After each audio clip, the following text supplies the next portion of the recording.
Listen, I put in a call and I said I need Roch back on since we've had so many good times here breaking stuff down pregame, Roch. And again, some interesting stuff to talk about today with Samuel Basallo. Yeah, I mean, good news. It's hard to believe that there's no fracture. I got the X-ray last night because it looked bad, it sounded bad, and you saw how much pain he was in. He's holding the wrist as he's going out. He's got the head tilted back. He's grimacing. And he had it wrapped this morning, but he expects to play this weekend, maybe by tomorrow in New York. Tony Mansolino said there's a good chance that can happen as well. So, I mean, he didn't dodge a 96.6 mile-an-hour fastball, but it feels like he dodged the bullet there because it really did seem like that was the kind of injury that would end what's left of the season. Fortunately, the club has 3 catchers. Alex Jackson is catching today. They've used 7, as you know, franchise record, and strangely, David Benuelos isn't one of them. He's been on the taxi squad, I think, every day for the entire season. And I forgot he even got into a game, but it was as designated hitters. But they have the 7 catchers. I challenged Trevor Rogers to name them. He said all 7 have caught him, but he couldn't remember Chadwick Trump. I had to help him out with that one. It's like a game show. Like, we have some nice parting gifts for you, but it's been crazy. But, yeah, so he's okay. Pete Fairbanks, again, wasn't intentional. He helped the team set the record for most relievers blowing a kiss toward their dugout this year. That's 2. I didn't look it up. I'm going to check with Stats Research. I think that's a record. Well, you had Hoffman, so the Jays only had 1. That's true.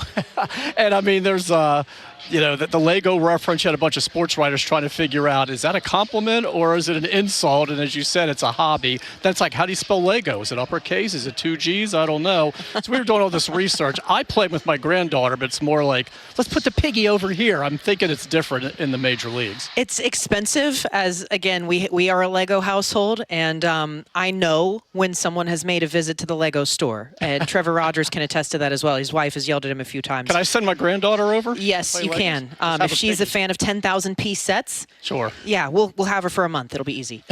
Now, on the other side of things here, we should have ever asked Tony Mansolino how he feels about Legos, if he constructs any of those in his downtime. But, I mean, what a delight that it's been to work alongside him for this half. It has been, and this is one of those weird balancing acts, and it comes with the interim title. He keeps talking about 2026 and what this team needs to do and giving his input, and then he always adds, if I'm still here. And he doesn't know, and he claims for sure, like he hasn't been told anything. He's been told the timeline for when they will go ahead and let him know or whatever, but he's not sharing that. He says it's not his place to do it. But he doesn't know if he's going to be back. But in the meantime, he's gotten advice in the past from friends that say, look, don't give any information until you know you've got the job. And he said, that's not me. That's not how I operate. I'm going to be truthful.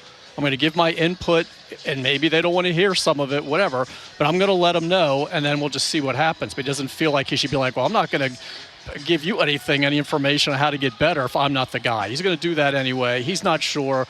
The clubhouse supports him, but as I've said before, they really supported Brandon Hyde, too, and played hard for him. So that only takes you so far. But I would think they're going to open up a search, and he would be a candidate. But at this point, there could be promotions behind the scenes we don't know about. So I don't know, and he certainly doesn't know. I've checked on that again. He has not been told anything.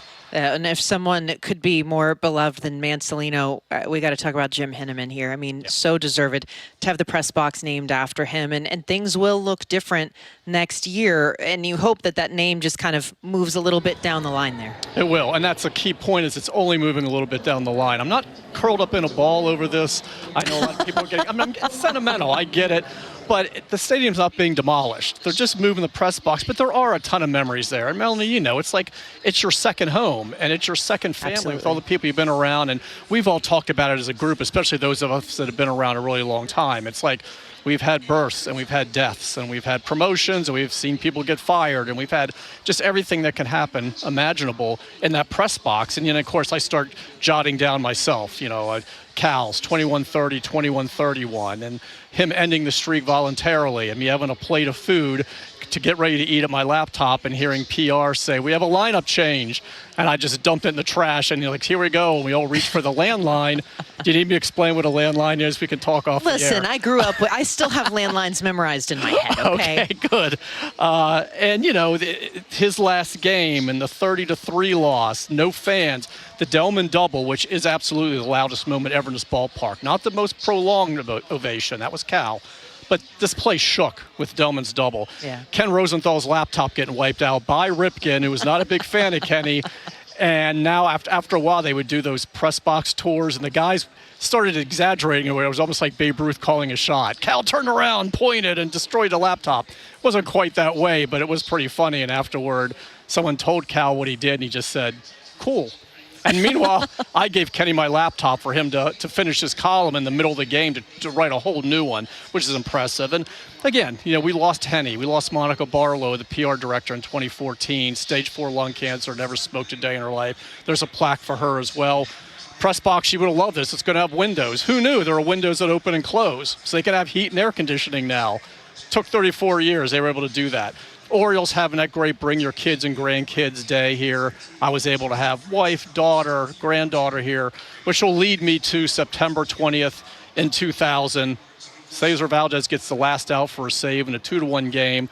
Just as I get a text on my phone from my son-in-law saying she's here, I'll send photos soon.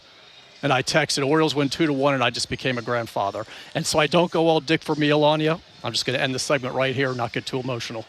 Well, I was going to give you the floor for a moment for anything else you wanted to add to that, Roch. I mean, again, it's the same. We're trying to avoid a lot of emotions right now, but man, do we love getting to work with you. I love getting to share, again, this space with you, our space in the clubhouse, and all the chats that we have there as well. And who knows, maybe we could actually do things in the off season. We could do that. And you'll be a very good chapter in the book when it comes out. I'm going to have a whole chapter on just how wonderful you've been. Melanie's caffeinated antics. That's right.